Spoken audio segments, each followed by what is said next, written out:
My hydro on the D-Lo. Welcome back to the Comic Book Bullies. Knows New Bully. Your host, Leroy, a.k.a. Indigo Green, Sticky Icky, with my co-host. This is Eli, a.k.a. Travel Biscuits and Gravy. There you go. And there is a weird sex site in the 2000 that was named that. But yeah, I won't tell you what that sounds like. Travel Biscuits and Gravy? You never heard of Soggy Biscuit? Oh, Soggy Biscuits. Yeah. I was making a Star Wars reference. Travel Biscuits, Okay, that's where our minds are way too. Yeah. Anyway, Get kids your mind out don't the gutter, kids do not Google Soggy Biscuit. I'll just put it like that. But yeah. Eli, I had some bad news for you, but now I got some good news for you. Your team, the Minnesota Timberwolves, basketball, NBA playoffs. No, you're not watching it. I thought sure. Yeah, but I thought for sure they were done. They were out. I thought they were done. I'm not following. Like, I'm so not a basketball fan, but I heard that they were. I'm still surprised. They've been getting their ass whooped the whole time. But tonight, while I was preparing the podcast and setting up everything, I was looking at the score like, okay, getting their ass whooped. I'm gonna report to Eli some bad news. They've been put out the playoff. They won. I don't know how. I don't know what the fuck they did. They won. So they live to die another day. Yeah. Funny thing about it, their best play. One of the games. I don't even know how many series. I don't even know how many games. It's 4 out of 7. 4 out of 7. Okay. They're down 3.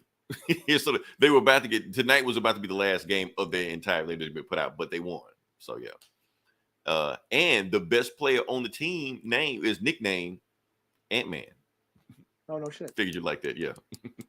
Your favorite player. I'm gonna get you a t-shirt. I'm gonna get you a jersey. Just say Ant-Man on the back. Yeah, people know what the hell they're gonna be confused. Back in the day when I went to like an alternative school for Native kids, and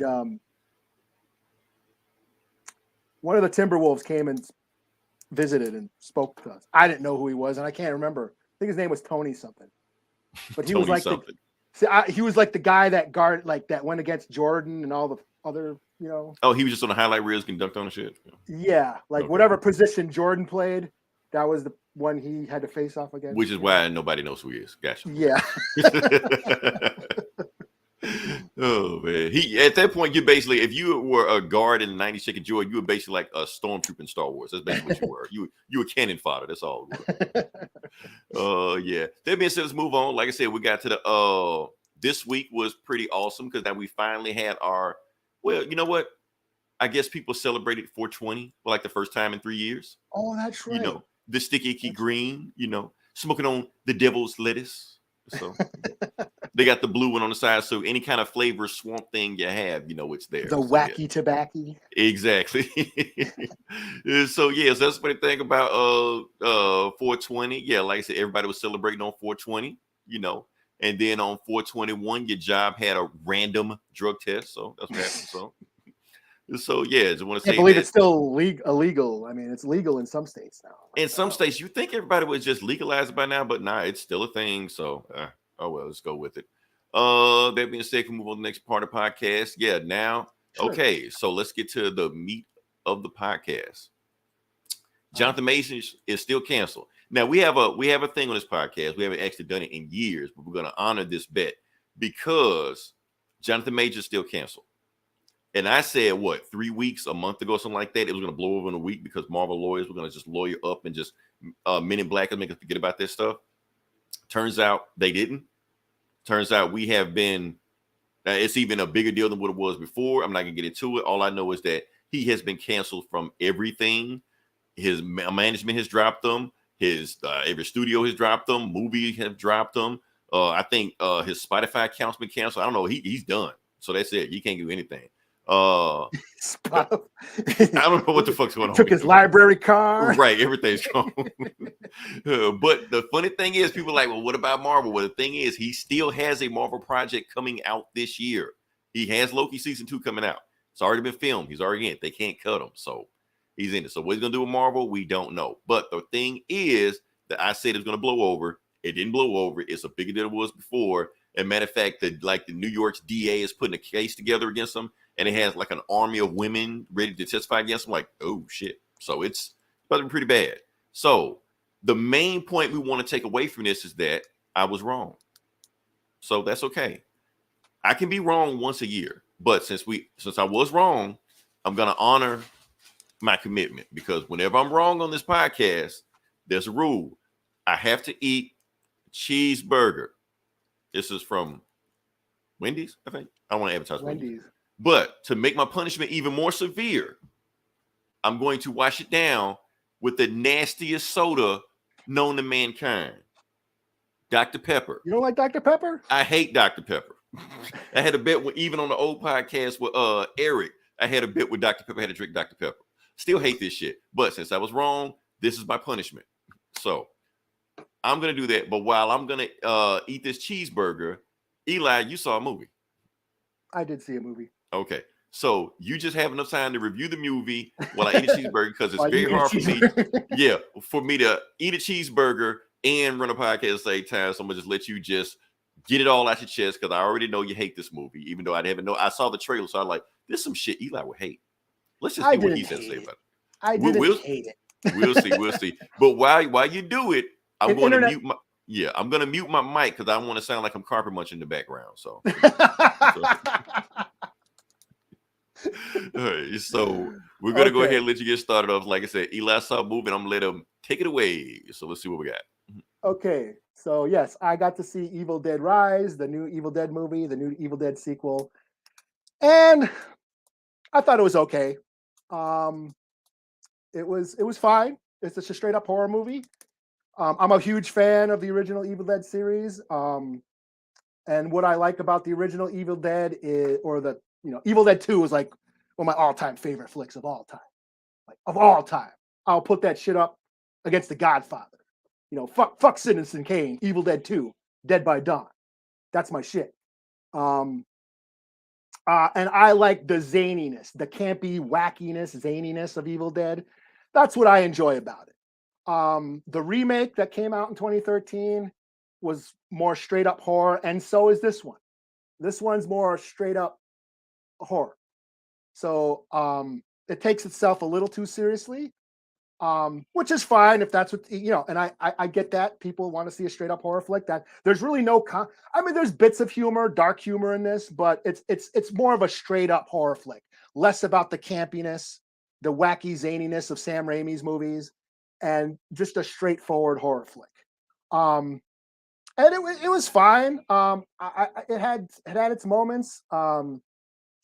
I felt it took a little too long, trying to build up because I know the story, I know the concept. Evil Dead is basically Exorcist meets Night of the Living Dead. People get possessed by demons. You read this Book of the Dead, you read the dark spells, turns people into demons. Only way to destroy them is full bodily dismemberment. That's the concept of Evil Dead. And I know that. And going into this one, it's like I felt it got a little too long to get going. But once it did get going, it was cool. It had a lot of the gore is solid. Effects were cool. Kill scenes were cool. There were some creepy moments. Kind of creeped me out a couple times. The monster at the end was dope. Spoilers. There's this monster thing at the end I thought was dope, and I wanted to see more of it. And I think that's my biggest gripe is I wish we could have had more of the battle, you know what I mean? Because I felt it took too long to get going. It took too long trying to be the spooky, scary, ghost story, demonic possession story. It took a little too long to get to the Deadite slaying. And then it kind of just ended. Like I was like, that's it. I feel like they could have had like 10 more minutes of demon slaying. Once the chainsaw, I was like, yeah, the chainsaw's here. Cool. Sweet. For some reason, there's a wood chipper in the parking garage. I'm like, okay, cool. But then it just ended kind of like, that's it. I felt like I needed some more. So that was my big kind of takeaway. It was like, that's it. I felt like it took a little too long to get going, especially since I know the story. I know the mythology. I know what's going on. And I just felt like they took too long to get there. But once they got there, it was pretty solid. Like really cool, solid gore scenes. The mom, I think the mom was set a bunch of the mom was kind of an asshole. She ends up being possessed, and I thought she kind of said a bunch of shitty things to her kids that made me laugh a few times. So yeah, it had its moments, but I guess for me, I'm more into the campy, wacky absurdity side of Evil Dead, the campiness, and I missed that from this movie. This movie's just a straight up horror flick, which is fine. I understand that the remake in 2013 and this movie it's for the new generation. I grew up with the old school movies, and I know this is a new generation now, and that's fine. I got my sequel, Ash vs. Evil Dead, that TV series. I loved it. It was awesome. That was the sequel I always wanted. That leaned into the absurdity, campiness. So yeah, I got what I wanted. I got 3 seasons of Ash vs. Evil Dead, so I'm cool with that. And I get that this is a new generation that are appreciating the Evil Dead franchise, and I'm cool with that.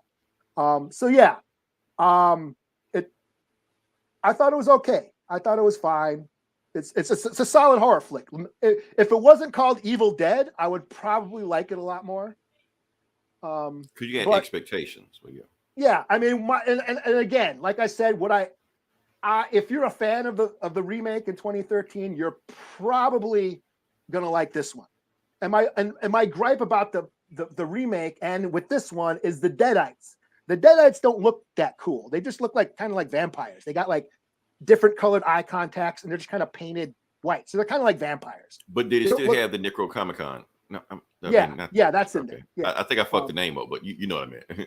The concept of horror comedy is now gone. Most of the mainstream stuff is gone. No, horror comedy is still very much a thing. If not, probably dominates. Yeah. I mean, I don't know. Have you seen Psycho Gorman or? I haven't. But you probably talked to Jake, but yeah. That's that like in that vein, or movies like that, or Turbo Kid, shit like that. This is like just stupid, cheesy, gory, wackiness, zaniness, and that's what I liked about it. Yeah, this is just straight up a straightforward horror flick. It's a straightforward, solid horror flick. It's just I like the campiness more. So that's that. It's just, I guess, a taste thing. It's not that it's a bad movie or that I hated it. It's just it didn't appeal to me, to my Evil Dead fan, as much as the old shit.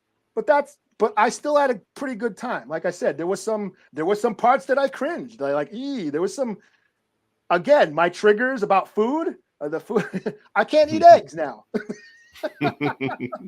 Fucking Terrifier 2 ruined mashed potatoes for me. This movie ruined eggs. I ain't gonna be eating eggs for a while. Oh damn. Okay.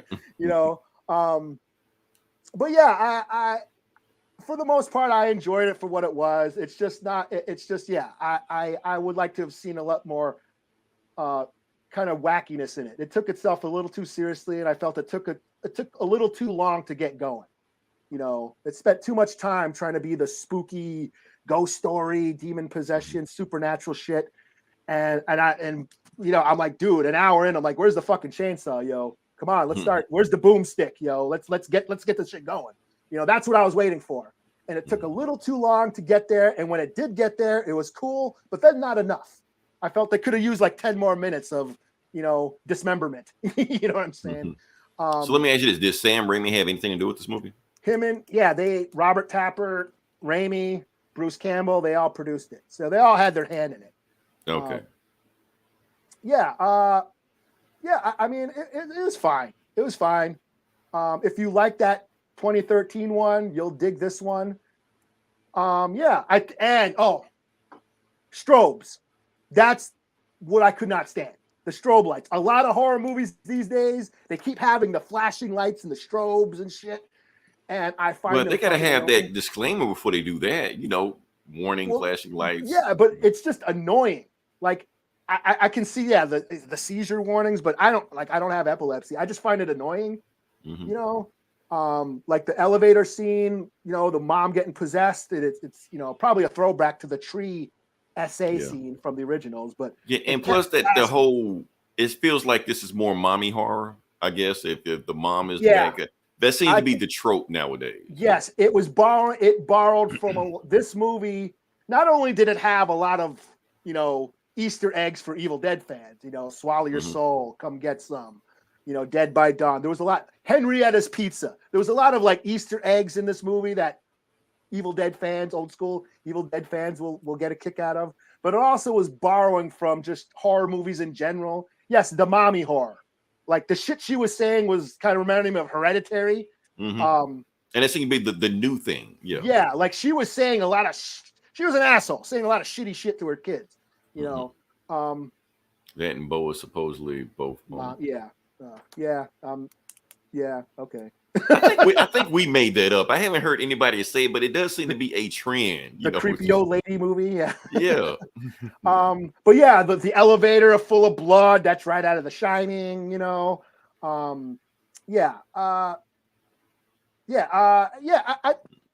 was okay. I thought it was okay. I thought it was fine. I had fun with it. It had its moments, just not enough for me. So yeah, I'll give it a solid 3 out of 5. Cool. And like I said, like it's like Star Wars. It's for a new. It's not mine anymore. It's for a new generation. Hashtag not my Evil Dead. Yeah. Like I said, I got my Evil Dead sequels with Ash versus Evil Dead. I got 3 seasons of awesome Evil Dead shit that I loved. So I'm cool with the movies being whatever. Now I hear they're making an animated series with Bruce Campbell, and I'm like, sweet. And I've reviewed Evil Dead comics on here, Army of Darkness, the shit. You reviewed the TV show on here. I reviewed the TV show, so it's like, there's still stuff for me to like, just like Star Wars. I don't like everything, but there's shit that I still like. This movie it's a solid horror flick, and no, Jake, I guess he's saying this. Can I do that? Oh, there you go. I did it. No, I did it. Oh, okay. No, he said, I guess he's not doing live action, but he's going to voice that animated. That's what I hear. Bruce Campbell's going to do the Ash voice for that Evil Dead animated series. So, which sounds fucking awesome to me. Sounds like it's right up my alley. Yeah, if you're not going to give me live action Ash anymore, then yeah, give me a cartoon. Because that's essentially what those movies were. I mean, the original. Now you can do it, put on Adult Swim or some shit or HBO Max and just go nuts, Yeah, each evil, especially the Sam Raimi Evil Dead movies, each one is different than the other. The first one, like I said, it's just a straight up horror flick. A bunch of film students Cabin in the Woods, went into the woods and made a crazy ass horror flick, basically Night of the Living Dead versus The Exorcist meets The Exorcist. That's basically what it was. The second movie, Evil Dead 2, they put an action hero in it. It was the 80s. You had Rambo, you had your Schwarzenegger, you had Bruce Willis and Chuck Norris. It's basically Die Hard. It's Die Hard in a horror movie. That's what Evil Dead 2 is. It's an action hero in an Evil Dead movie. Bruce Campbell became an action hero. And Evil Dead 2 is the reason why this franchise still exists. That Evil Dead 2 influenced everything. Not only horror, but filmmaking. Like I said, watch Evil Dead 2. I know it's dated. Some of the effects are dated, but watch it for the shots, for the fucking camera work, for the sets, it's just a fucking, it's a wizardry of 80s filmmaking magic. Like I said, fuck Citizen Kane, fuck the technological aspects of Citizen Kane. No, now watch in Evil Dead Technicolor. 2. Yeah. Evil Dead 2 is the reason why there's video games, why there's comics, why Doom, the video game Doom, Gears of War, the chainsaws, right. Evil Dead 2. And then, then we get to Army of Darkness, which is straight up, it's fantasy. It's Jason and the Argonauts. It's a Sinbad movie in Evil Dead, in the Evil Dead series, So it's like every movie is different. Oh yeah, Evil Dead 2 is better than the first one. Yes, I do agree. It's like one of my all-time favorite movies.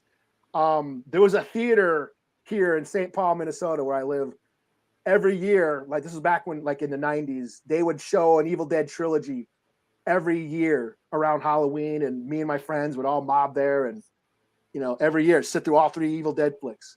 It was a blast, fucking roaring crowd and shit. It was fun times. We did that shit for like 5 years in a row.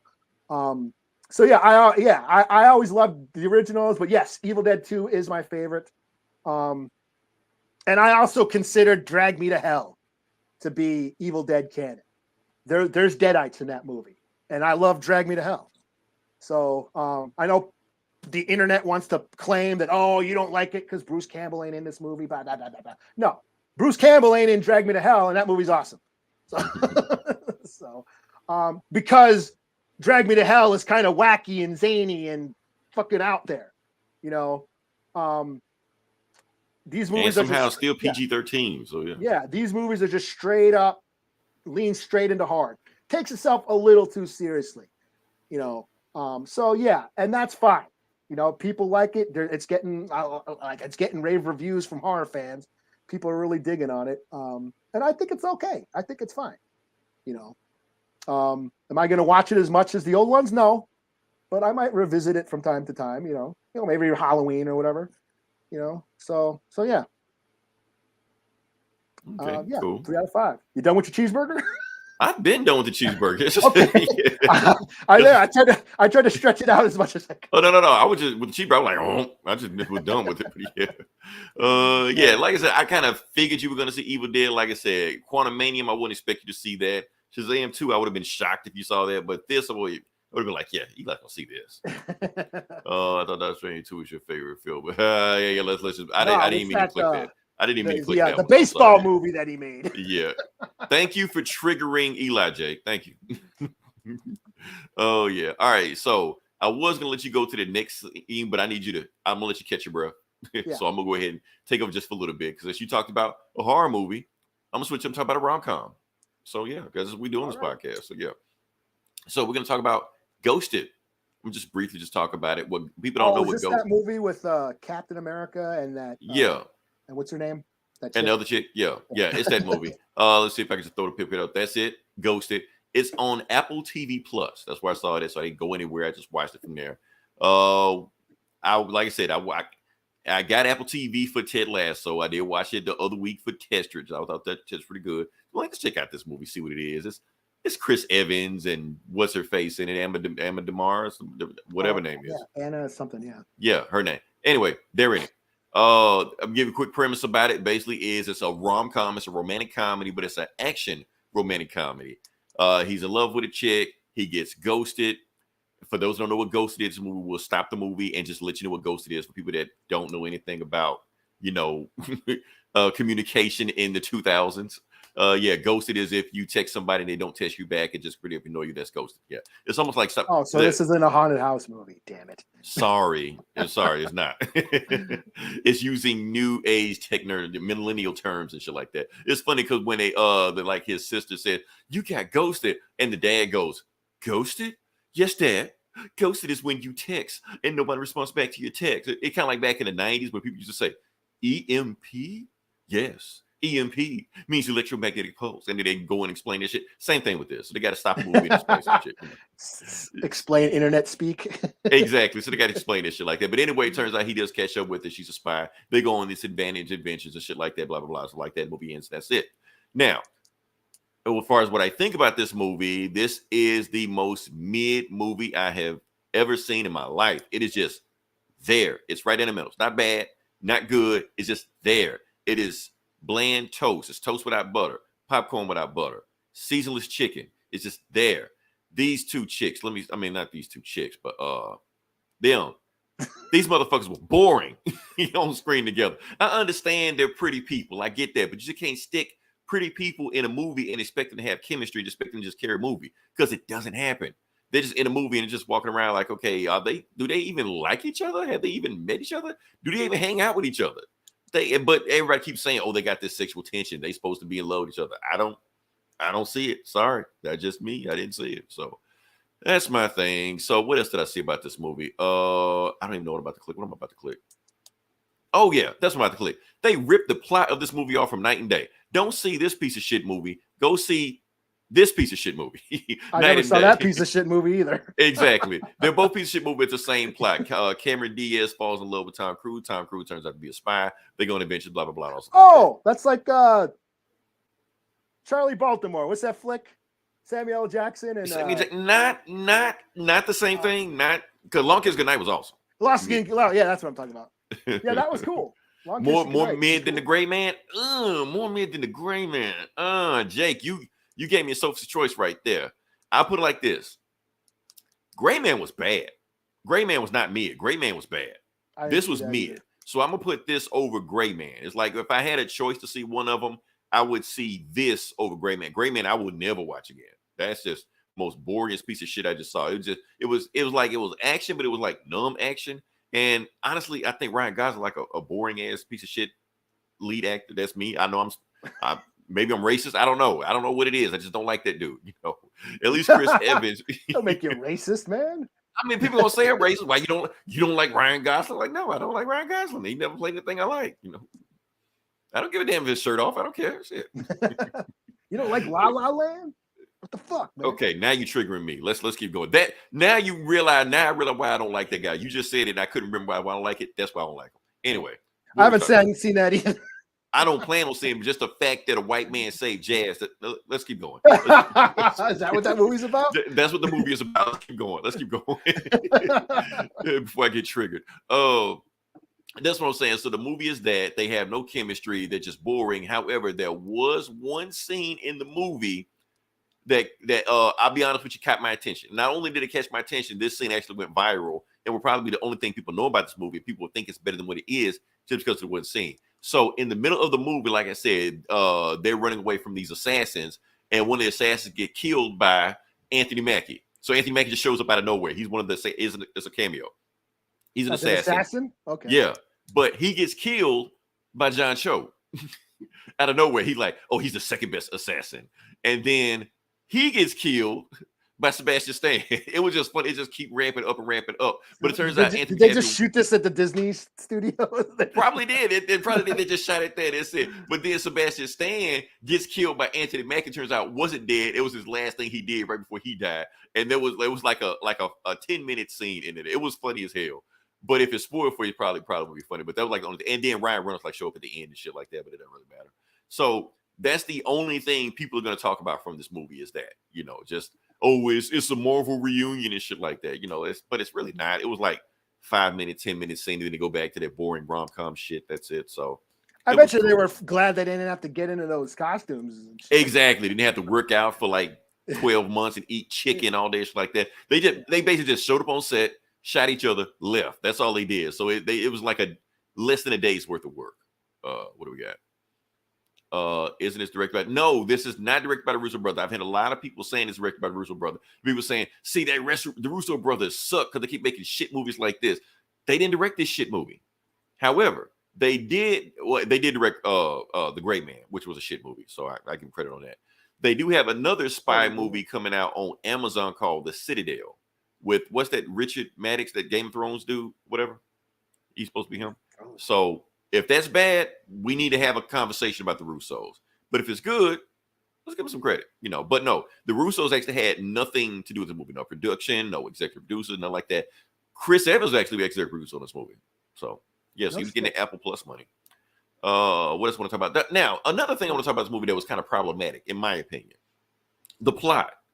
Because I don't know because the entire movie was an iPhone commercial. Like I said, the whole thing was about texting and ghosting, stuff like that. Well, yes, it's on the Apple. It's on Apple TV app. But they also advertised another device that is very problematic. There's the whole plot, the whole point of the plot of it, because it's the Apple Tag. Now, have you ever heard about the Apple Tag?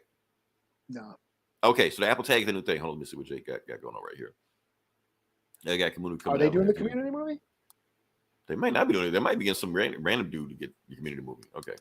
But anyway, but the Apple Tag, the Apple Tag is this little bitty device. Now, I wish I would have had one on me right now, but it's a little bitty device that you can stick in anything, your book bag, your purse, your Xbox, whatever you got like that. And you can track it on your phone anywhere in the country. You know, so if you stick it in, but that's the point of this movie is that he accidentally left an air tag in her purse, or he didn't mean to, but he accidentally did it, and they found out she was in London. So he flew to London to go get her. So I'm like, okay, so you're stalking this chick that ghosted you? Okay. Which is a real thing people are doing with these air tags. I don't know how people know about that, because yes, I've heard horror stories specifically about, girls getting away from their crazy ex-boyfriends that have stuck an air tag in their car and they can track them where they're going. But this movie wants to advertise that as a selling feature. Like, no, you kind of screwed up with that. So yeah. What the hell? Yeah. So yeah, that's Apple for you. We're supposed to be excited about that, from the spy movie. So yeah. Yeah, I've never had an iPhone. I've always been a Android guy. I've never. You keep fighting the good fight. Yeah, they're a pain in the ass. Like my kid has. I was like, how the fuck you work this fucking thing? Here, take this fucking thing. Oh, so you're the guy with the green bubble in the text message? Okay, yeah. Or yeah, blue bubble, yeah. They be liking texts. Like, right. Okay, now you can just like the text now.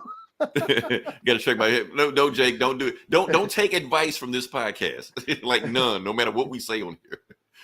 Especially how to track your ex. So, this is disgusting. I forgot. Yes, this is still disgusting. I don't. You don't like Dr. Pepper, right? Dr. Pepper sucks. The vanilla Dr. Pepper. Shit on top of shit. But yeah, so that's what I'm thinking about this movie. So yeah, you don't like vanilla either. Maybe you are racist. I knew you was about to say that. Like, because I didn't think about it, saying like, oh, don't say you don't like vanilla. That's gonna make you look bad. Like a white guy saying he don't like chocolate. You're like, wait, what? I don't like vanilla. I don't like mozzarella cheese on my pizza. Oh shit! We found out a lot of things about me on this podcast. But anyway, I don't like snow. I don't like rice. Oh man! All right, so yeah, all right. So anyway, where I rate this movie, I'm gonna rate it a 3 out of 5. I really want to rate it 2.5 out of 5. Somewhere between 2.5 out of 5 and a 3 out of 5. That's what it is. I was expecting more from this because, like I said, Apple TV has been on a good streak and they've been trying to stand out from everybody else. But this movie was just there, man. I expected more from it. Yeah, Coda. I watched Coda on Apple Plus, and that movie, oh my god, that was great. Yeah, so I'm thinking, okay, maybe Apple is going to set themselves apart from all these other just shovelware movies that just stick on these streaming platforms. And no, this is another one of those movies just like that. So, yeah. And I kind of feel bad for it because everybody keeps saying Anna De Armas should be one of these new spy people. I think she's going to be in a John Wick thriller or some shit or spinoff. Yeah. She was the best part of the last James Bond movie. And then she's in this just like, no, this ain't working. So. All right. Anyway, now I'm gonna throw it back to you. Time for you to get angry. Hopefully you had enough time to, fume, because now we got the Mandalorian season finale. Yep, here we go. What'd you think? Let me put up the cutest picture of Baby Yoda up here. Oh, here we go. Get the juices flowing. No. Oh, check out right. Wait, you see him right there? Is he there? I probably Can I zoom in? I can't see. Not on that pic. Yeah, my right in the background, right back there. You see my Star Wars mask? There's you mean on your? Okay, yeah, okay. There's a Mando mask, and right next to him, there's that cute little Baby Yoda, father and son, family. All right, so what'd you think of the season finale of Mando, Leroy? What I thought about it? Yeah. All right, I thought it was awesome. To be honest with you. Okay, cool. Yeah. I thought it was awesome. I thought it was a good, satisfying conclusion. Like I said, to me, this whole season was rocky. Like my thoughts of this whole season depending on how they stick the landing on this episode right here. And I thought they stuck the landing. You didn't have like 1,000 people show up. You didn't have Luke come out of nowhere like Deus Machina like he did last season. No, it was just them fighting the good fight, and that was it. So, like I said, I liked it. Yeah. I actually agree. I thought this was probably the best episode out of this whole fucking season. We got to see, Mando's fighting pretty cool, flying around and shit, doing Mando shit. Finally, the Moff Gideon finally showed up and did some shit. Thought that was pretty cool. You had a lot of callbacks to the first season too. like when Baby Yoda stopping the fire, just like he stopped in the first one. Yeah, you know, oh yeah, when just he did like when he did I Am Groot or whatever. yeah, the whole thing like that. It was a lot of callbacks. Like you know what that shit George Lucas says. It's rhyme, it's symmetry, stanzas that whatever he said. Yeah, it's this that. Yeah, poetry or some shit. I thought it was fine. I mean, that's the thing. This whole season was fine. I don't know, Eli. That last episode, the last episode was better than fine to me because I understand it wasn't the night of a cameos and shit like that, but at the same time, there was some awesome like shots and scenes in there. You know, just with the You're talking about this episode? This episode, yeah. Yeah. Okay. Yeah, like I said, it just has some awesome shots and thriller. Like this is one of those I would have paid money to see if they would have thrown. Well, this was all action. It was just all action, you know. Yeah. And yeah, it was pretty cool. No, what I'm saying is overall, this season overall, I felt has just been fine. Nah, I give you that, yeah. You know, and I think they kind of lost focus on the whole Mandalorian sort of story arc. I felt like the first 2 seasons were solid. Yeah, It was basically Lone Wolf and Cub, Shogun Assassin. You know, badass bounty hunter with a kid he had to protect, and he did that. You know, he did that. He went on some misadventures throughout the way, but he protected the kid and finally got the kid where he needed to go. Gave him to Luke Skywalker to go train as a Jedi. And that was like a solid story arc. It was cool. We all felt the feels at the end and shit when Baby Yoda went with Luke. Of course, Luke showed up and whooped ass. You know, Mando took off his helmet and saw his fucking son for the first time with no helmet on. Like it was like a perfect ending. And I felt with this season, they kind of dropped the ball and didn't know what they wanted to say. Right. They just know they need another season because Disney Plus is struggling. We need hits. So, they didn't. So the focus wasn't on the Mandalorians or Din and Baby Yoda's story arc. They started cramming all this other shit, trying to set up other shows. Well, I mean, they did that in season 2. Yeah. That's all season 2 was Back Up. They were taking like one episode where they're like nothing, you know, they're barely even in it, you know. And that was my main gripe. It's like I feel like they don't really know how to treat the Mandalorians because the Mandalorians are supposed to be this awesome warrior society, but they got them doing stupid shit like falling to their deaths when they can fly, or like Paz Vizsla standing there shooting people and then get stabbed. Like, dude, fly away! What the fuck? You know, like it's like Superman falling to his death, it's like BVS. Superman gets his ass whipped by Batman and dies twice. You know, you know, you see these awesome warriors act like bumbling idiots. And I think, Bo-Katan, how many times are we going to have Bo-Katan lose the Darksaber? And now it's broken. Now it's broken. Oh shit, I'm late, but I'm here. Yeah. Now, I thought her losing the Darksaber was symbolism. Now let me explain. Like I said, I'm not into the Star Wars lore as deep as you are, but from what I took from she don't need no penis. Well, not that. This ain't no sexist bullshit. Like I hate that. My whole thing was that they said that the Mandalorians always rely too much on trinkets and jewelry and weaponry and stuff like that. And the only way the leader can be if they have this thing right here. And when it got destroyed, they realized that no, they can lead.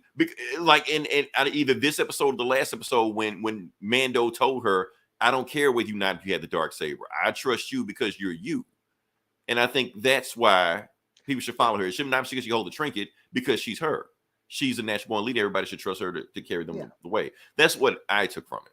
You know, now I know that's against the lore and all the shit like that, but that's just because it is in the lore. It's like the most prized weapon of the Mandos, and right. And basically, like I said, like if you want to be mad at that, you can be mad at that all you want. I'm not mad at you for being mad at that, but just for me, from a storytelling point of view, you know, let's get serious. The Darksaber only exists so Mandalorians could have a Jedi. That's the only reason.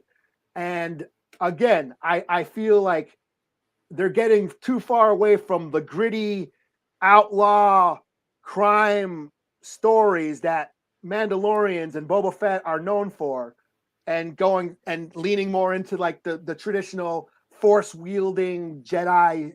Like basically Kmart Jedi, you know.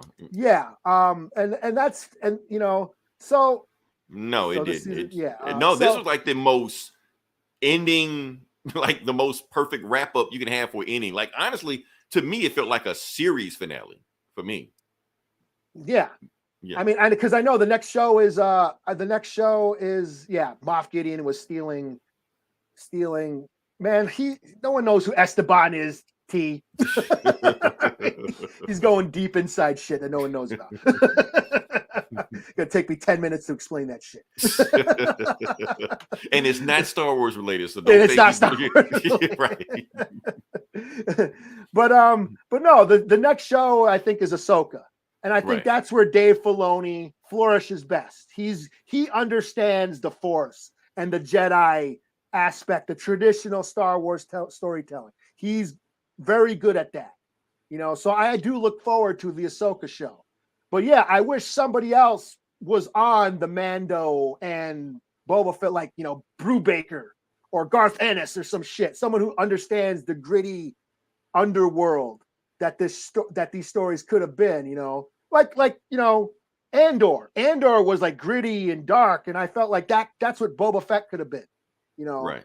But they were too busy cramming all this Jedi and Force wielding and trying to fix the sequel trilogy with the cloning and shit, and they just sort of lost focus on Mandalorian. They lost focus on Din and Grogu as a story arc, and it was just an unfocused honestly season. Personally, I think they ran out of story with Grogu and Din. That's why this was struggling.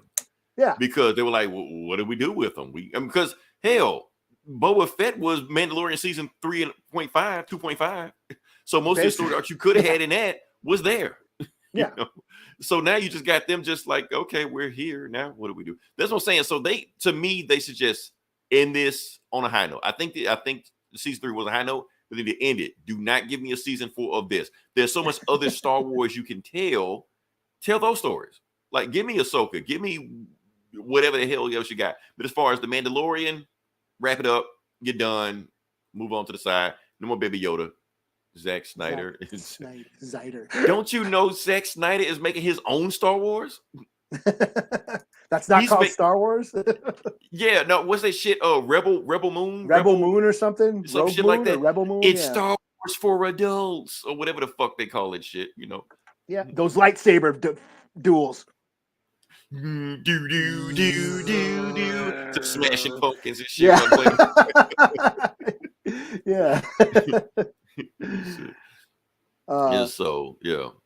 I mean, it was just okay. Overall, the season was just okay. This was probably my favorite episode out of this whole season because it was just one long action scene, and yeah. And it's funny that everyone thought. Everybody thought there was going to be like a spy, and that the armor was going to be she was gonna take her mask off, and that hot chick from the reunion show or whatever like that. It was me, Mando. It was me the whole time. It was Jason Todd, and it was me, Barry. Yeah, it was gonna be. Is it Dune Star Wars? No, okay. Dune is Star Wars for adults, but Rebel Moon is Dune for adults. Did I say it right? No, Dune is Star Wars before. Dune was everything. Dune was Star Trek, Star Wars, Battlestar Galactica. Dune was right. But we're saying right. We understand like Dune is where everything started. Yeah. We're talking like the new movies now. We're saying like Dune, these new movies are like the more sophisticated Star Wars. Like if you like Star Wars is kiddie shit. But the Aaron, what's the dude's name that pretentious dude that direct these new movies, these Dune movies? Like he's making Darren Aronofsky. Yeah, that guy. Yes, this is Star Wars if it was cinema. That's what he's making. So Zack Snyder is past that. So basically that's what he's doing right now with this Rebel Moon shit. That's on Netflix. So yeah. I'm just joking. Don't anybody take me seriously. I'm thinking. Shit. All right. So can we move past that? Yeah.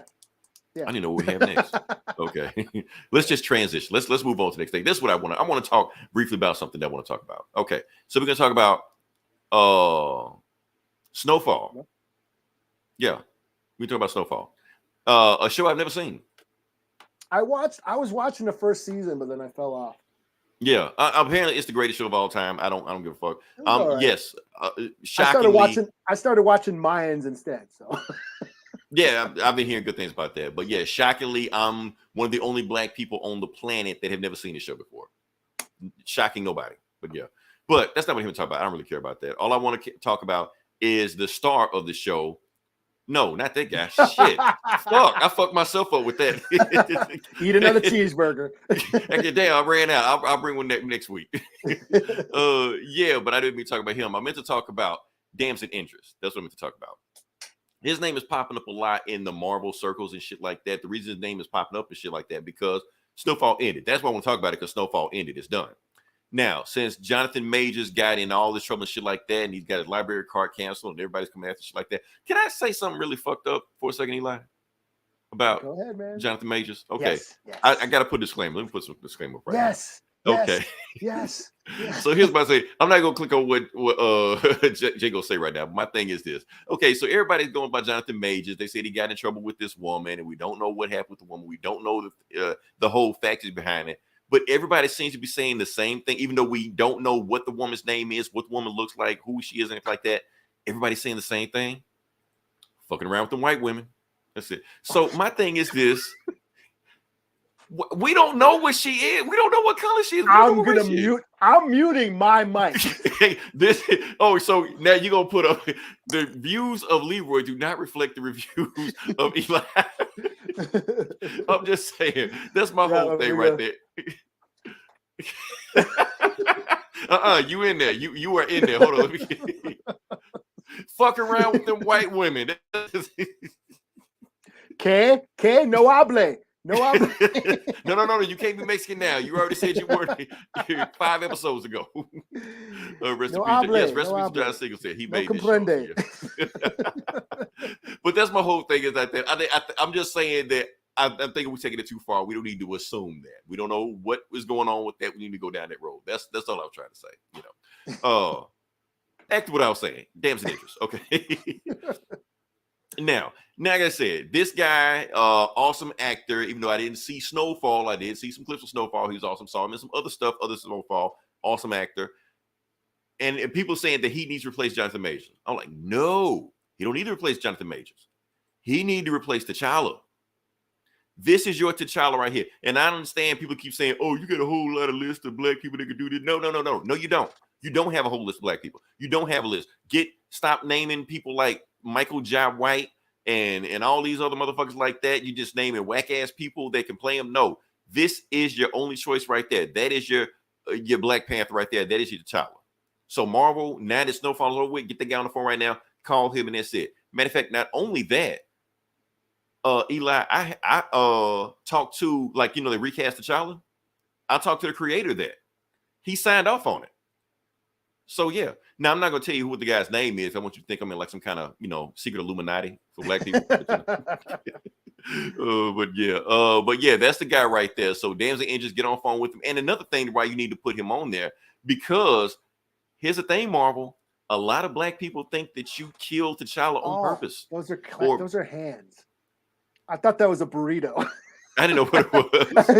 I thought Fat T threw up a burrito. No, it's like they can get Denzel to play. That would be awesome. Man. That would be awesome. Denzel's gonna be Magneto.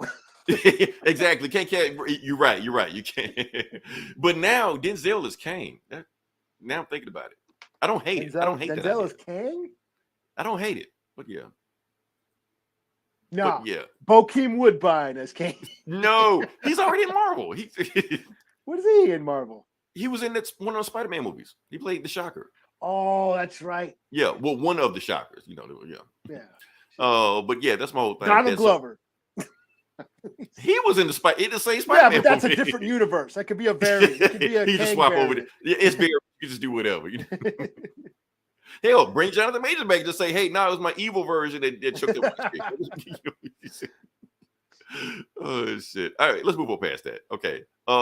Last thing we're gonna jump into. We're gonna talk about the video game section. We ain't talked about the video game section in a while, but just something briefly I want to talk about. Street Fighter 6 had a big announcement this week, and it was brought to us by Lil Wayne, of all people. I don't know why. Man, here's the thing. I love Lil Wayne. Lil Wayne's my guy. Lil Wayne don't know shit about Street Fighter. So why is he giving us announcements? But here we are. Where's Lupe Fiasco?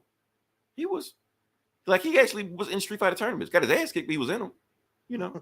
But the whole point is I'm trying to bring to it that they announced that Street Fighter 6, just the demo of Street Fighter 6 is out on PlayStation. Guess what's the only system I don't own right now? PlayStation. So I can't play it right now. I was going to have a demo for you. I was going to stream it. I was going to break it down and get all of the nitty gritty and the nuts and bolts of it. Can't do that because it doesn't come out on Xbox and Steam until next week. So that's when I'll be able to break all this stuff down for you.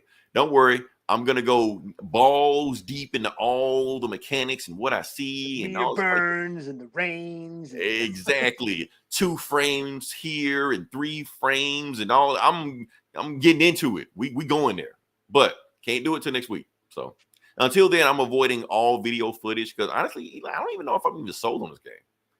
I might be Street Fighter. Well, you said you were banning Street Fighter from. Yeah, I talk about it every week. So yeah, do as I say, not as I do. But yeah. We also said we're gonna ban Star Wars. We talk about that every week too. So. Yeah. Let's see. Who you got first? What player? Who you got? Player? Or what? You know? I got to see who's on there. I got to see who's in it. I mean, I think the demo is just Ryu is gonna be in it, and Ryu is gonna be in it, but So I pick up Ryu first just to test the mechanics. Honda. Yeah, and then get deeper into it as it goes along from there. So yeah. No, all I want to know is does Chun-Li have fat thighs? That's all I want to know. As long as she got that, What's his name? Sagat. Need to get it for the podcast. Yes, don't worry. I'm breaking it down next week. Matter of fact, next week, even though Street Fighter is banned, the entire next episode is Street Fighter. So yeah, it's gonna be all that stream of him playing. That's all it's gonna be. All right, let's move on past that. All right, can we move on to the next part of the podcast? Damn, they're coming in hot. Can we move on to the next part of the podcast? I got a whole 10 people to watch. 10? I don't think there's 10 really. There's probably 4. I'd be happy if we had 10. Yeah. What are we counting right now? 4? 4. We got 4 of y'all. 4 of us. So yeah, all 4 of us. All right, so let's move on to the next part of the podcast. Like I said, it's Comic Book Bullies, where we talk about comic books, and we're gonna jump into it. And Eli, I'm gonna let you go first while I get myself set up. So yeah. Okay. Well, shit. Well, since we banned Star Wars, let's talk about Star Wars. Let's talk about Star Wars. So this is Yoda, number 6. You know what? This might be my book of the week. What? Not Baby Yoda. Book is your book of the week? Old Man Yoda. Old Man Yoda. Yeah, so this is just kind of a, Yoda's solo series, his own ongoing series he has, and it's just him remembering, times of his life. He's on Dagobah, kind of reminiscing about, lessons he's taught, lessons he's learned, and stuff like that, different events of his life. And this particular story arc is about him and young Count Dooku. Yes, when Dooku's hair wasn't white. When Dooku was still teaching lightsaber duels. He was teaching the younglings how to duel lightsabers and shit. And this deals with one of the Padawans. He's a Wookiee Padawan who starts having visions, who starts seeing visions of the future. And the Jedi tend to look down on seeing visions because it adds to, suffering. It adds to fear, anxiety. It makes you start worrying about. Suffering leads to hate. Yes, it makes them start fearing and worrying and thinking they know worrying about the future. It takes them out of the present moment. So they tend to encourage those who have visions to ignore them. But this particular Wookiee, he has a vision of his Trandoshan classmate that they're going to turn to the dark side when they get older. Now, in Star Wars lore, I'm going deep, y'all. Uh-oh, okay. Trandoshans, Bosk, I got his mask right there, if you can see it, right there. I got a Bosk mask. The bounty hunter, the lizard-looking bounty hunters, those are Trandoshans. They hunted Wookiees. So Wookiees and Trandoshans are natural enemies. But here they are, Wookiee and a Trandoshan, they're at the Jedi Academy, they're classmates. They've been getting along fine until the Wookiee starts having visions that the Trandoshan's going to turn to the dark side. Count Dooku tells the Wookiee, like, hey, be mindful of your visions. So at one point during a lesson, the Wookiee attacks the Trandoshan and they have a fight. They start fighting, and then Yoda has to break them up. And here's Yoda force pushing them and like making them flow, like basically throwing them with the force, breaking up the fight with the force, and basically says, "What the fuck's going on, y'all?" Or y'all, what the fuck? Or how would Yoda say, "What the fuck's going on?" Fuck, what are you? Yeah. Fuck, what is it you or are or something? Fuck, what is it you are? Or I don't know. Going on, what the fuck?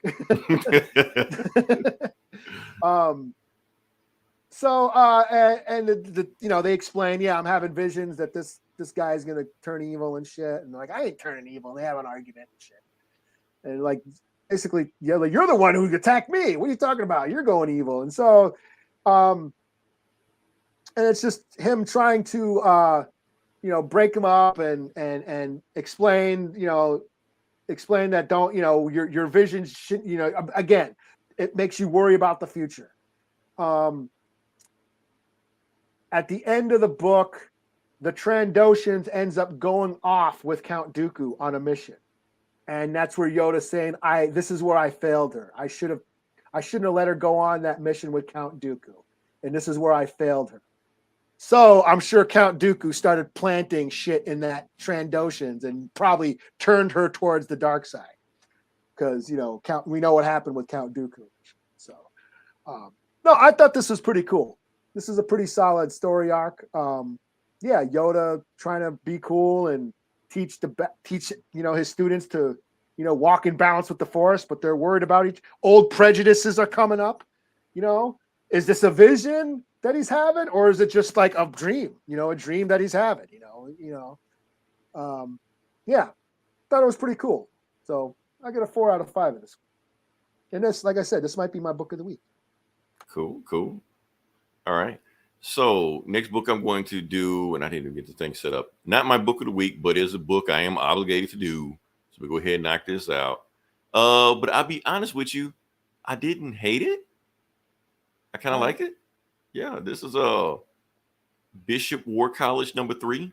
Oh, okay. We've been in it for so long already, so we might as well just keep the thing going. It's like I said, it's a 5-part series. We're just gonna go on from that.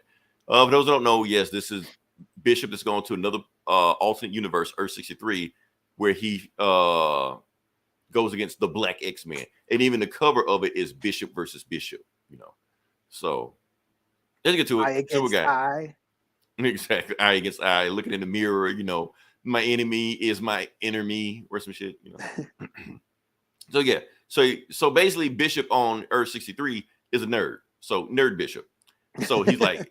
He's me, but a nerd. It's not a mirror, like a cracked mirror. Meanwhile, the nerd version of Bishop's like, it's like looking in a mirror. Meanwhile, you got the Black Quiet Council.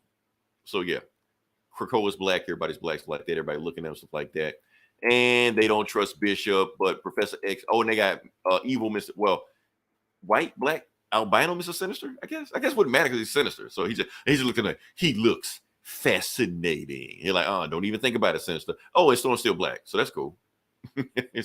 And basically, Black Professor X is like, you know what, Bishop, to make everybody to speed this plot point up, let me just put your mind and everybody's mind all combined together, so we can everybody just find out what everybody's doing at the same time. So that's what he does.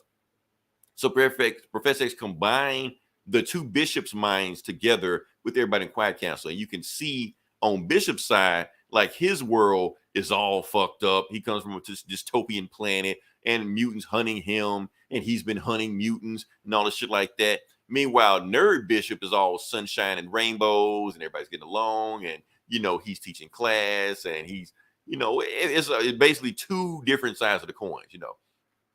That's what we got going on there. And so that's when the Quiet Council finally realized, like, oh yeah, okay, so there is another Bishop, and basically the X-Men are freaking out because they're all white in his universe. Now we'll find out why that's an issue later on. They'll actually explain that. And basically he's saying the reason I'm here is because I need to find the woman that brought her here, a mutant named Tempo. Her name was Heather Baxter or some shit. I think that's what they said her name was. Yeah, Heather Tucker. Heather Tucker is what her name is. And they're like, Heather Tucker, she's not a mutant. She's a regular person. You're like, no, that doesn't track. That doesn't make any sense. Meanwhile, cut to Earth 616 back to the Orcus where you got the evil humans trying to kill the X-Men. So you got Moira McTaggart and you got Phelan. Phelan's back. That guy that Iron Man beat the shit out of in his last book that we reviewed is him. Like I said, he's an X-Men villain, but he decided to dip his toe into some Iron Man bullshit. And Iron Man beat his ass. Now he's back fighting X-Men again. So what is their evil master plan they've been trying to do? Why did they send the Struckers into Krakoa? Because what they're trying to do is they're trying to get the Struckers to unlock the pit. And what is the pit? The pit is where the X-Men store all their evil psycho-ass mutants like Sabretooth and all those crazy-ass dudes he run with. And if they freeze them, they're going to let them loose on Krakoa, and it's going to be another mutant massacre. Eli, do you remember the Morlocks? Yeah. Yeah, it's gonna be them again. So yeah. Okay. Yeah. So that's the evil plan. So they're trying to free them. And if they free Sabretooth, he's gonna kill everybody and all the crazy ass people like that. So more CW drama with Bishop's students that I don't give a shit about. Skip. Yeah, and we're back. So they decide to go through the Krakoa to New York to meet Heather Tucker, or this universe's Tempo, even though she's a regular person. So they go. And Destiny shows up, and Destiny's trying to tell Bishop, your future looks grim and dark, and everybody will stalk your friends and family. He was like, yeah, that's a Tuesday for me. I'm Bishop. That's what happens, you know. Meanwhile, we got this little text and blurb and shit right there, this whole wall of text that Marvel doesn't want you to read, but if you read it, it's some very interesting shit in here. Because what they're saying in this little text is, on this planet, Earth 63, all the black people are mutants. That's why all the X-Men are black. The X gene only activates in black people. So, yeah. And matter of fact, they call them not Homo superior like they do in the 616. They're Homo negrus superior. So, yeah. Anyway, they're in New York, and basically New York is this utopia where all the superhumans and mutants and humans have just built this futuristic city where everybody gets along. And Bishop's like, okay, this doesn't make any sense. How is everybody just getting along? When you have any, like, we had some issues, but we're cool. Why you find it so hard to believe that people can get along and make something like this? And Bishop's like, because if they make something like this, where would I fit in? Who would I be? And Nerd Bishop tells him, you be me. You're like, huh, that's interesting. So they keep walking and they go to the Tucker Center. And basically the Tucker Center is that's where all the mutants go through to get tested and, to find out whether or not they later become X-Men, stuff like that. So he sees Dr. Tucker and Bishop takes one look at her and stares at it. She's like, I know what you are. And he's trying to tell her, like, chill out, Bishop. What are you talking about? But before they can get into it, boom, the building blows up. And that's when they get attacked by their version of Orcus, which is led by Tony Stark. Because, of course, Tony Stark is a regular human. He's going to be there. And Phelan is on the team also. And Moira McTaggart and some other people also. To be continued. So, yeah, that's what's going on. So now we have intrigue going on with this story. We got, we're too big. Intrigue going on with the story. We got to find out what's going on next with that. So, overall, I give this a 4 out of 5, man. I like this issue. I really did like this issue. So, yeah. Cool. Yeah. All right. Well, I'll get on to DC. Mm-hmm. I will do Nightwing 103, is it? Okay. Is the story about to wrap up? I feel like it's about to wrap up. No.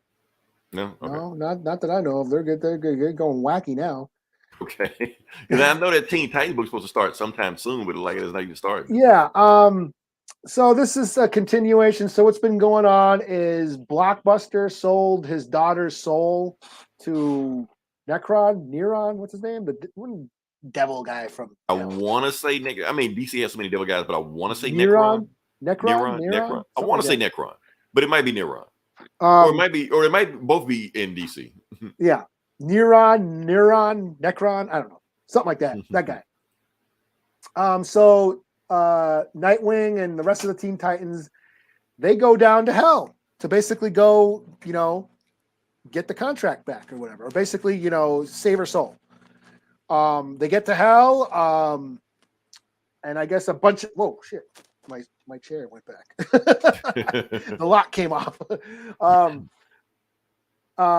They go down to hell. A bunch of demons are basically hating on Necron or whatever, because he can't seem to get this soul from this little girl. They basically help the Teen Titans. Some of these demons help the Teen Titans. Okay. Oh, you're trying to overthrow Necron or whatever, get him out of here. Sure, we'll help you. So they take the Teen Titans to his lair, to his computer, where he's got. So in hell, there's a hell computer. What? Okay. All the contracts of all the souls he has is in the computer. Is it a MacBook? It's a laptop. Cyborg goes and basically hacks into the computer, and he's like, "Oh man, this desktop's a mess. Oh my god, they got like programs from like the 90s, like the internet browsers from the 90s still run. Like, this is hell." AOL. Okay. So yeah. AOL is hell. Okay. Yeah. Dial-up connections and shit. like this is truly hell's computer or whatever, So they get the contract back. Meanwhile, the little girl is in Themyscira, and the Amazons are teaching her how to fight, and she's got superpowers and shit. Let me ask you this. Did they go to hell through Themyscira? I can't remember. Okay. I think Raven. Because that's kind of the whole point of Themyscira. They're supposed to basically be the guardians of hell. That's what it's supposed to be. But okay, sure. Whatever. That might have happened. Yeah.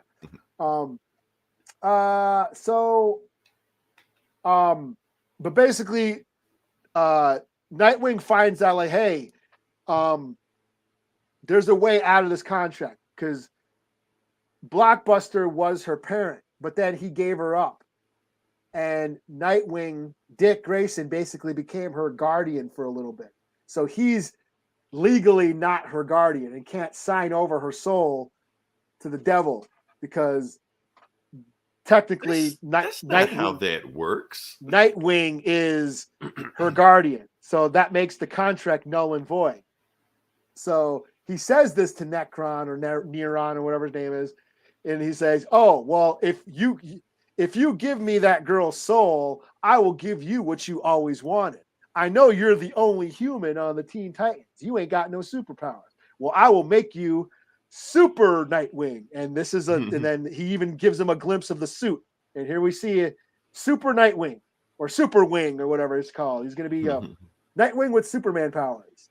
Right. And that's where the book ends. Oh, and back on Themyscira, that grinning man, that guy that was disguising himself as other heroes, it turns out Wonder Woman was the grinning man disguised as her. What?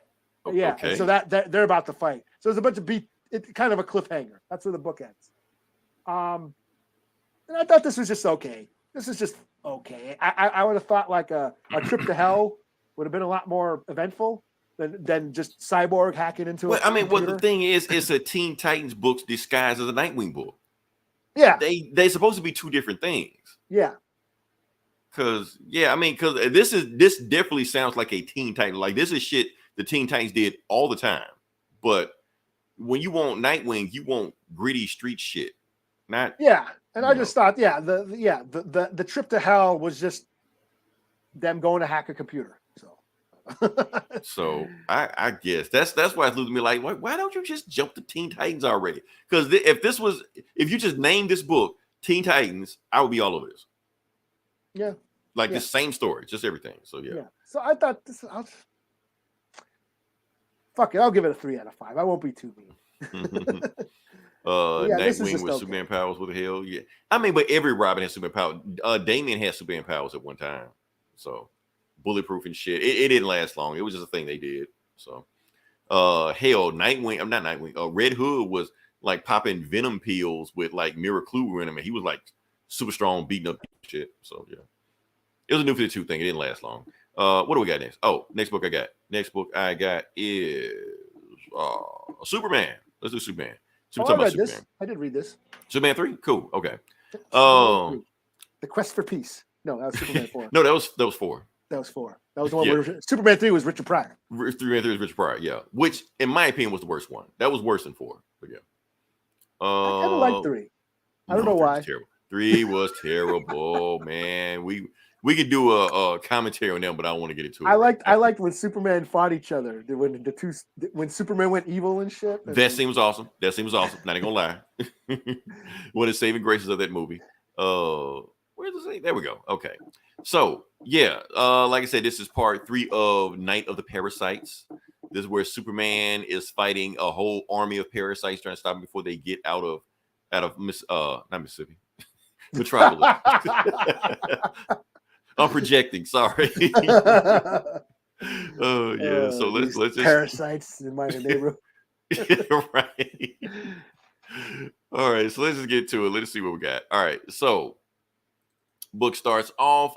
The parasites are still flooding. We see Stryker's Island right here, and basically Lex Luthor is still cussing out Superman. Superman can hear everything he's saying. He's like, "Used to be the city of tomorrow. Now you turn into city of parasites because you won't listen to me, and now you're gonna let everything get away, and it's gonna be destroyed because it's your fault." And that's when, boom, Superman breaks through the wall, and he's been possessed by a parasite because he was possessed by a parasite in the last book. He's like, Luthor, and Luthor is just like, "Oh, I didn't see this coming," you know. So he was like, "Come with me." So he didn't come here for Luthor. He came here for Livewire. And she just like, "Oh, Lex, don't let him eat me. Parasite's gonna kill me." So his thing, like in that 90s cartoon with Superman, you know, the anime series, Livewire and Parasite had a thing going on where they teamed up, but the whole time Parasite was trying to suck her dry. And I'm not going to explain the subtext they were really trying to explain in that. Just watch the cartoon again and just have it in the back of your mind, and you'll see what I'm talking about. But anyway, Superman is not going to eat Livewire. He's taking Livewire because he wants to plug her into the supercore machine to basically attract all the parasites to LexCorp. So that's the thing. So they're using her as bait. And the thing is, Superman, his will is so strong. That's why he's not allowing himself to like suck everybody in there dry. So he basically has enough will to hold himself back long enough. Meanwhile, the super family are doing everything to stop the parasite army from escaping Metropolis, but it's only going to work for so long. So when they plug in Livewire, he basically lights up, you know, LexCorp, and all the parasite army just attract themselves right there. And basically what Superman is trying to do is that, and not matter of fact, they're so attracted to that light, they even leave Superman's body to go for the light. So it cures Superman, in which he knew that was going to happen. So now he's cured, and now he puts on that super suit that protects him not only from Parasite, but makes his energy invisible to Parasite.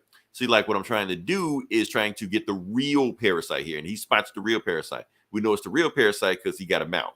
So he's like, "Please, Superman." The thing is, he's been split off so much from the other parasites, it's making him weak.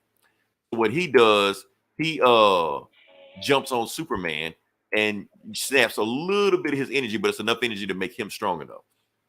So that's when he's trying to just talk to Parasite. He was like, "Look, Parasite, I let you take a little of my energy just so you can listen to what I got to say. All your energy parasites right now, if you combine all of them right now, you'll be more powerful than you ever been before. You don't need me or Metropolis." He's like, "Yeah, you got a point." So when that happens, Parasite decides to just absorb himself. So he decides to absorb all of himself, and I guess he's like eating himself, like he's eating them. And then even Mercy is like, is he eating himself? You're like, don't think too hard about it, Mercy. So anyway, he combines. That's an Evil Dead Rise spoiler. This scene right here, the Deadites eat each other. Kind of, sorta. Okay. They form into like a weird spoilers. They form into like a weird a super monster, Deadite, like into like a weird monster with a bunch of heads and shit. It's pretty cool. Let me see if I go through. You mean like that? Kind of, sorta, yeah. Not as big as that. I mean, there wasn't that many of them, but yeah. Right, because it was like city size. But he's got arms popping out of him and shit like that. But he's eating all of his other parasites. So now he's stronger than he's ever been. So yeah, they kind of absorb into one body and shit. It was pretty cool. Yeah. So then what happens? So he's about to come for a live wire, and that's when Lex Luthor pulls out this gun that he's been saving the whole time. That's supposed to like dull Parasite's powers. And when he does that, Parasite's done. That's it. He's out. Thanks to the super core, So next day in Metropolis, everybody's going back to normal. Nobody knows what happened. Everybody wakes up in the Daily Planet. Jimmy's hungry, but he doesn't know why he's hungry. Clark just pops out of nowhere. He's like, "Oh, I was trapped in the bathroom the whole time. Was everybody okay?" And there's like a same old Clark, always doing dumb shit. Look how swole and huge fucking Clark is. Right, and nobody notices this. Like he's like the Hulk and shit. Right, small bit, but nobody puts it together like this big muscular dude is just Superman. And they never see him in Superman shit the whole time. The power was out or whatever. While Superman was flying around doing shit, yeah. So anyway, Lois and Clark have a conversation about Lex Luthor. Like, what do we do about Lex Luthor? Should we trust Lex Luthor? Should we not trust Lex Luthor? Does Luthor want to trust it? Is it part of his plan the whole time? And Clark's like, look, I made my mind up the whole time. This is what we're gonna do. We're gonna handle Clark Kent. We're gonna handle Lex Luthor, and that's it. So he goes visit Lex Luthor in jail, and he was like, okay, to gloat? No, I don't gloat, Lex. I came to give you a present. And the present he gives him is a Superman watch. Now, like I said, if it's the same Superman watch he gives everybody else, like Jimmy Olsen, this watch will contact Superman wherever he is, either on the planet or it might even be past the planet. Just like if he's off planet, if you need help, he'll just come to you. He'll hear it and he'll come to you. So he's trusting Lex Luthor enough to give him that watch. And while he's doing that, he flies to Supercorp and basically tells Mercy he'll accept the job. So now Superman is in control. Now Superman is the CEO of Supercorp. He's the richest man in Metropolis now. The end. So yeah. Like I said, cool 3-issue arc story. Oh, I forgot to tell you at the end, the real bad guys behind this whole shit saying Superman doesn't know it's really us, and we will reveal ourselves. And they're working on Bizarro. Like, was that like a side story, or I gotta look. Well, no, those are guys that did this shit to Parasite to begin with. Yeah, it wasn't Luthor, it was them guys. So they're like, okay, Parasite was basically like plan A. Now let's really get down to business. So they see Bizarro and they chopped his head off.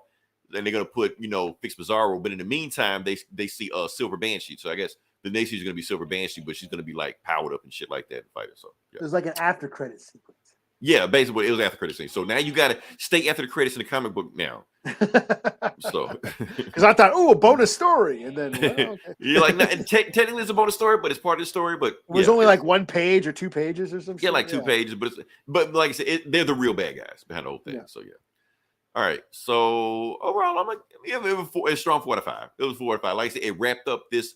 Like anybody just want to get a nice, clean, neat Superman story, I recommend these 3 issues: Superman 1, 2, and 3. Read them. You don't have to know anything about Superman, but who don't know anything about Superman? It's Superman. He can fly. He can fly. Yeah. Except in this issue, he can't fly because Parasite stole his powers. But either way, I recommend it. Pick it up, read it. You'll enjoy it. Matter of fact, Eli, I've been thinking I'm going to do a top 10 Superman comics to pick up. I'm gonna do it like a thing. Maybe for Superman week. Whenever are we just gonna make up a Superman week? Well, Superman week just passed. So that's what I should have done it. But yeah, all right. But it'll always come up. Oh yeah, it was like his anniversary or some shit. Wasn't it like last year? 85th anniversary was 2 days before 420. Why were we talking about Mando? We could have did a Superman show, I guess. But yeah. All right. So yeah. So what you got? All 8 Eyes. Okay. Indie horror book. Dark Horse. Who did this? Was it Dark Horse? I believe it was Dark Horse. Okay. I should know that, but sadly, I'm not. I'm sloughing off. So this is. I'm not gonna eat your lunch for not knowing. So. This is just a cool, simple creature feature comic about giant spiders in New York. So this dude, he's like, he meets this homeless guy who is a spider hunter, like a giant spider hunter. And it turns out like spiders is like, for some reason, no one has noticed, but giant spiders have been living in New York for like years, like hundreds of years or whatever. And yes, the horror. And he's a hunter. He hunts these. He goes around the city hunting these giant spiders. So he kind of teams up with this guy, and basically he's gonna teach him the way. Become giant spider hunters. So pretty simple story. It kind of reminded me of Mimic. I don't know if you ever seen Mimic by Guillermo del Toro about the giant mutant roaches living in the subway. I didn't actually watch it, but I know the movie you're talking about. Yeah, pretty cool flick. Early on in his career, before he did Blade 2, before he did Hellboy. It was one like back of those in the Miramax 90s. movies, but yeah. Yeah, it was like back in the late 90s. Before he got his big, it was one of his stepping stones to becoming. Before he started winning Oscars and shit, but yeah. Yeah, but it was kind of that same concept. These mutant roaches that were living in the subways and in the sewers that kind of could disguise themselves as humans and sort of mimic human behavior, and that's how they got away with not being discovered. And that same concept is here. No one seems to have noticed these giant spiders ever walking around, running around the city. So it's pretty cool, pretty solid art. Yeah, I had fun with it. It's a fun little horror book, so I'll give it a 4 out of 5. I'll probably check out the next issue. So yeah, pretty cool. Cool. All right. Last book I'm going to do is Amazing Spider-Man number 24. Still part of that thing that Spider-Man did where nobody knows what happened to him, and now they finally realize what happened to him. So damn, 24, huh? That was like 2. Was it been going on 2 years? 2 years ago. Yeah, they're just now. Your boy Ramita's still on the book? Ramita's still there. He ain't going anywhere. So they still don't even tell us what happened to him in this book. They're just giving it pieces and kind of like putting everything together. It's just giving you enough to go to the next issue. But yeah, let's go ahead and start.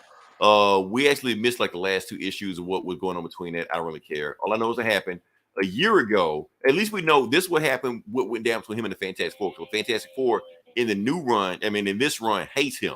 So this is explaining why they hate him. So in the Baxter building, this happened 1 year ago. It was at midnight. There's some noise going on in the lab. Alicia tells him to go check out, see what's going on.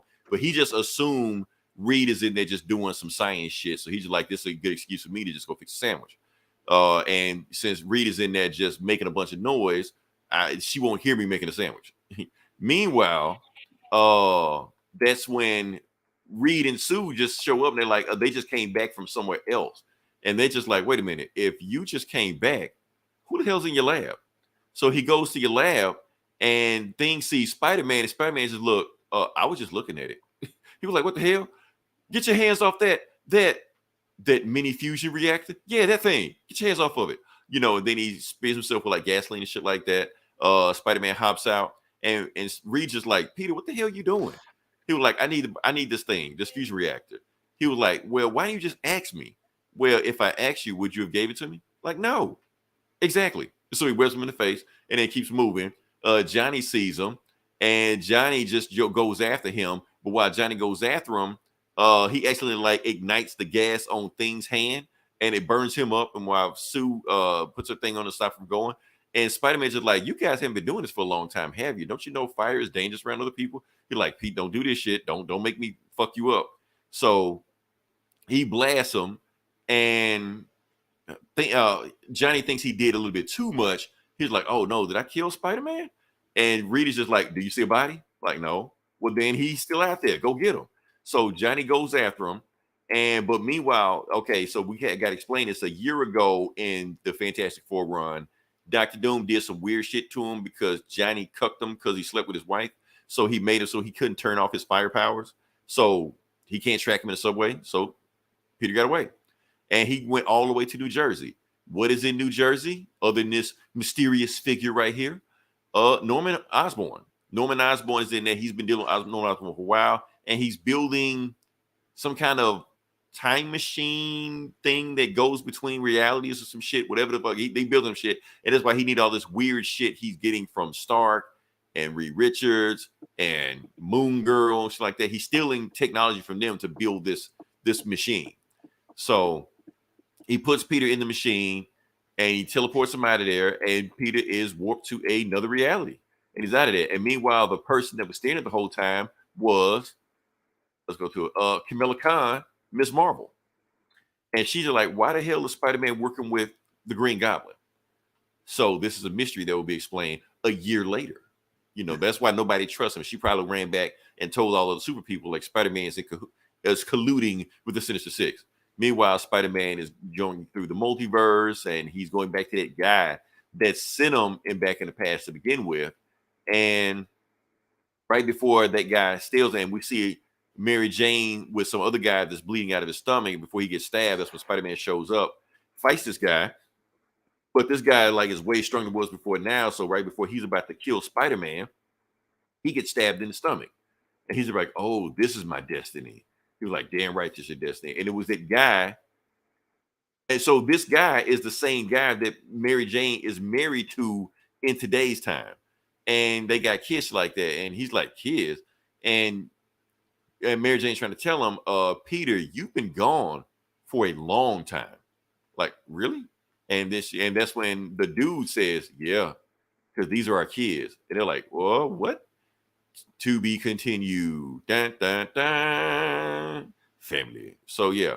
So, I guess we kind of know what happened if you put the pieces together. So, time travel, timey-wimey shit.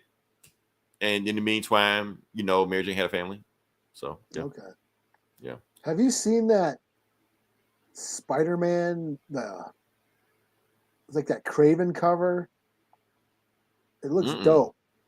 Where it's like what, they celebrating like Craven Last Hunt or some shit? Craven, yeah, like Craven's like got like skin Spider-Man, like got his suit all like on a knife and shit.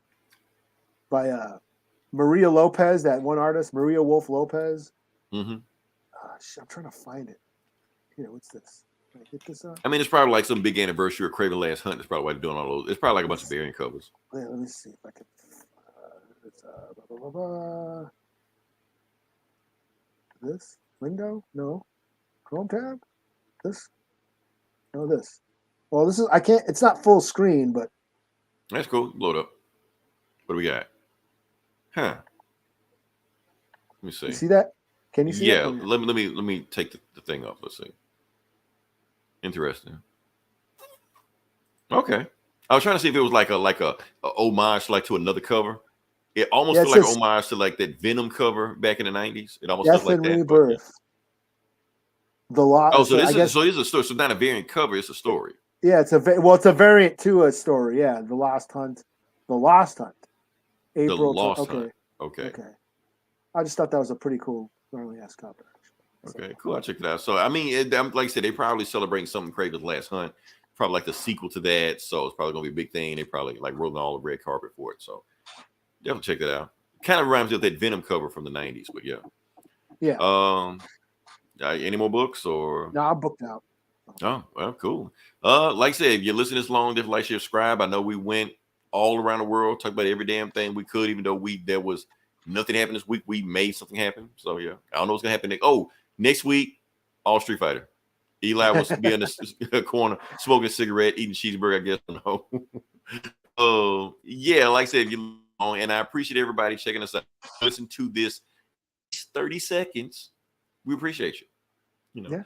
If you share it, if you like it, if you comment on stuff like that, we appreciate you for that also. Because any little bit helps the algorithm. Get us out there to more people, stuff like that. And check out Outright Geekery. Check out. I was on I wasn't on it, but I was commenting on Gomer's This Geeks and Comics earlier. Kind of talking. Yeah, shout out to Andy. He got a promotion. He's on the show now. So. Yeah. So check them out. Check them out. They're always giving us shout outs on here. I mean, what else we got? Like I said, I don't know this week. Well, like I said, we're gonna go out with since this is technically the 420 week, we're gonna go out with a 420 song, but it's also Superman's birthday, so we got to combine Superman and weed. I have the perfect song. Super duper fly. I can't stand the rain. It's my window. I might get sued for it. I mean, there's certain songs I can't do. I might have to check to see if I can get away with that one. But yeah, Superman next week. Superman week next week, right? No, Street Fighter. It's Street Fighter week. Yeah, Street Fighter next week. Superman week was this week. We missed it. We were busy doing something else. But yeah. Until then, this is Leroy. This is Eli. We'll talk to you guys next week. Same bulletin.